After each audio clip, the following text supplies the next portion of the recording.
Update AITA for telling my wife she needs to be accountable for her actions. I posted about 5 months ago about an argument my wife and I had. And I was determined to be the asshole. Original post here. Recently someone commented on that post asking if my wife has left me yet. So I decided to update. A lot of people recognized that the way I spoke with my wife was full of frustration and anger. Which was unproductive, but even more than that, it was scary to my wife. AmITheAsshole had an excellent comment pointing out that I was just blowing off steam and that my priority should be my partnership. We covered a lot of topics in the weeks following that incident. We had a couples therapy session to talk about strategies and communication. I saw one of my coworkers react in anger and frustration instead of taking the time to become calm, and realized from the outside looking in just how unproductive his behavior was. And then my wife showed me a section of one of our self-help books. It's called The 5 Personality Patterns, and my therapist had recommended it to me a while back. We had been reading it together, my wife and I, but then we got busy and we stopped. She picked it back up after our fight and read about the leaving pattern. She underlined a bunch of sections and read them to me. And I finally understood. I grew up in a house where my parents screamed and yelled at each other or picked fights in order to storm out of the house. And that's how I used to interpret my wife's silence, as a way to win the fight.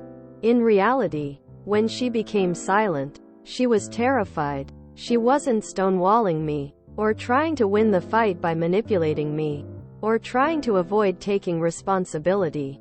She was so scared in that moment that she wasn't even in her body. She couldn't even speak. She was totally dissociated.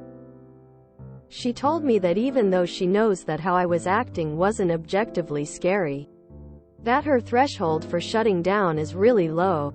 Realizing how much I scared my wife broke my heart. The descriptions of dissociation in the book were terrifying to me. My wife is the sweetest person.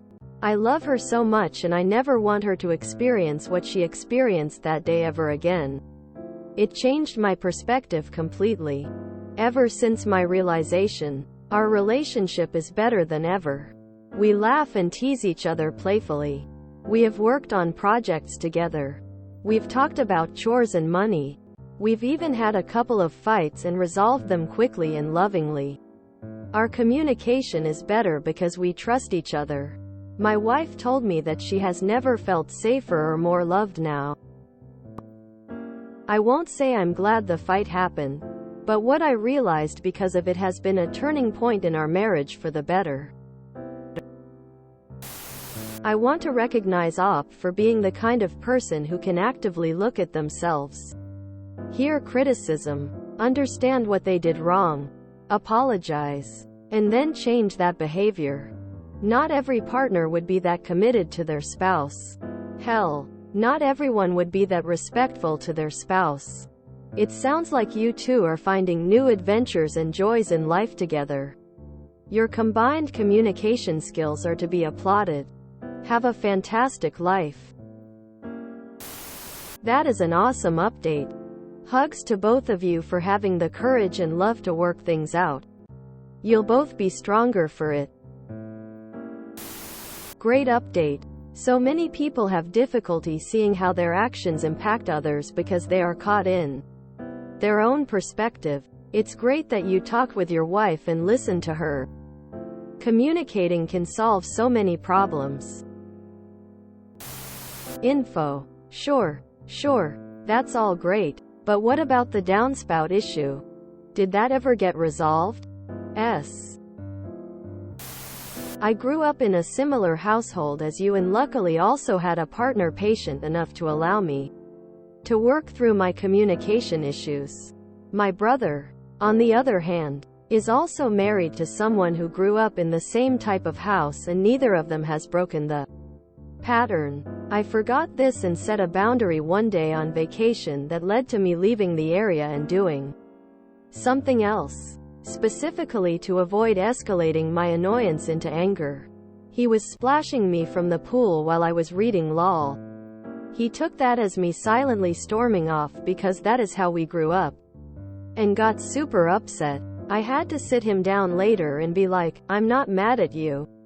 I set a boundary by asking you to stop splashing me or else I would leave. You didn't stop, so I left.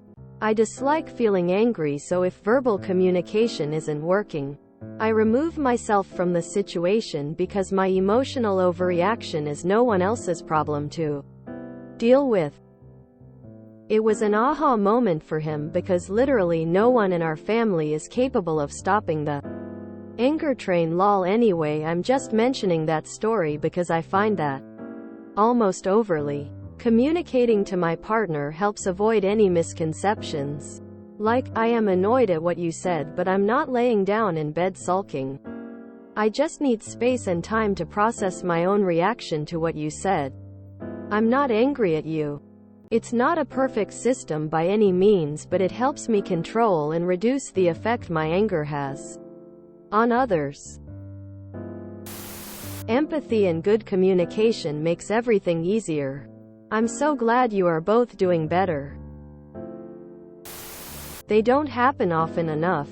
But updates from voted the assholes who come back and update with completely new understanding and changed behavior are just the best.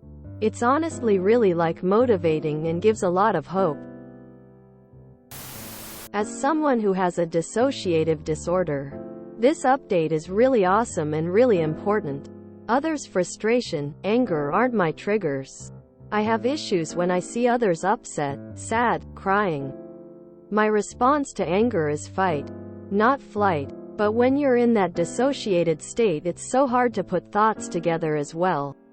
You are awesome for not only listening to your wife, but giving her the space to come to you with this and be willing to work on it with her.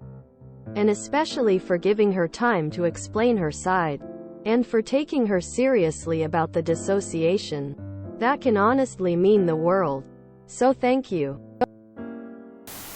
This makes me so happy. It's heartbreaking when I read get a divorce as advice.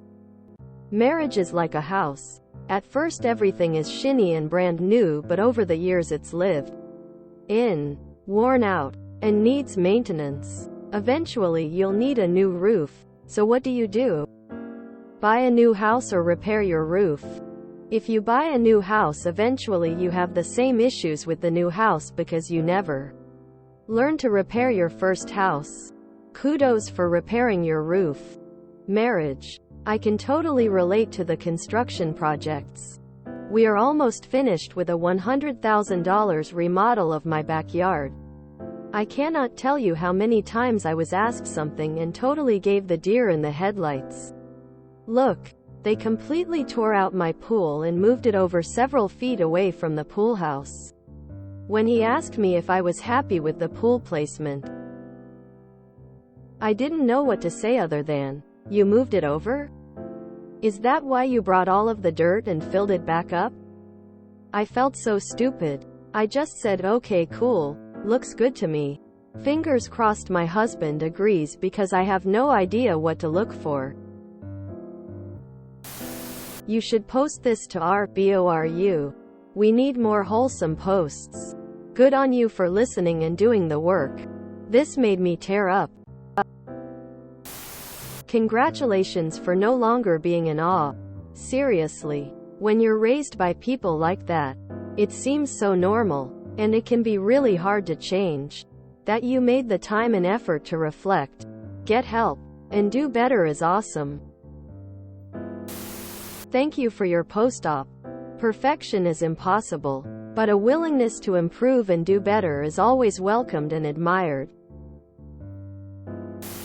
What type of Reddit creep is going around commenting on posts that are 170 days old just looking to be a dick to ops? The world would be a better place if more people opened their ears and heart when interacting with others. That is what you ultimately did, op, and I am so happy for you and your wife. The good ending. It's so refreshing to read a positive update. Good on ya! Exclamation mark. Smile, hooray. Love to hear this. I, too, grew up in a yelling and screaming household. As a direct result, not only did I become a yeller, but I chose bad relationships with people who were also abusive in various ways, verbally, emotionally, and even physically. It takes a lot of introspection to recognize our own contributions to these problems and take steps to change them. Good on you. Okay, but do you still have water pooling behind the shed? Good job. Up. The fact that you were receptive to feedback and wanted to change is a huge deal. I congratulate you and I wish you a very happy marriage. D.